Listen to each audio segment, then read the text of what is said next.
My name is Tabiso Gwenya, otherwise known as Beast. You forgive me, my nerves are still a bit racky. One never really gets used to these kind of things. Anyways,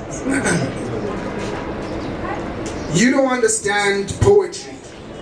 Poetry is the strange, quixotic ventures into the uncharted human mind's ends that never started. You don't understand poetry. Poetry is the sport of being blissfully blinded while lying in the court of human thought.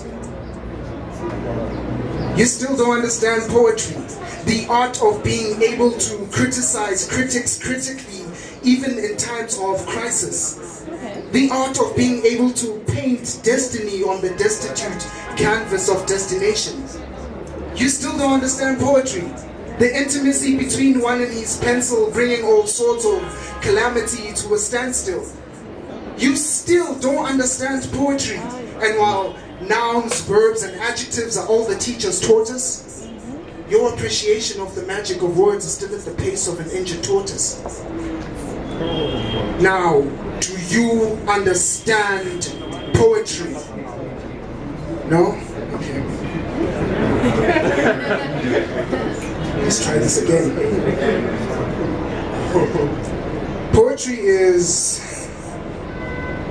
the increase in your heart rate as your mind space tastes the hint of her smooth face.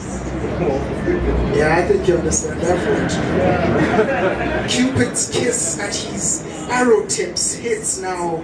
You just can't lose image of her lips. Yeah, you understand that poetry.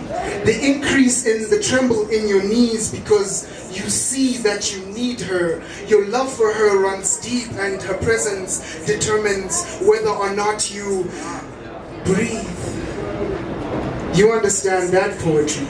See, poetry is a great form of expression, a release of tension, a let go of darkness and depression. Those notes jotted down as life teaches a lesson. That's poetry for a lot of people. Poetry for me is just that. Me. I am poetry. And my question is, do you understand me? Thank you.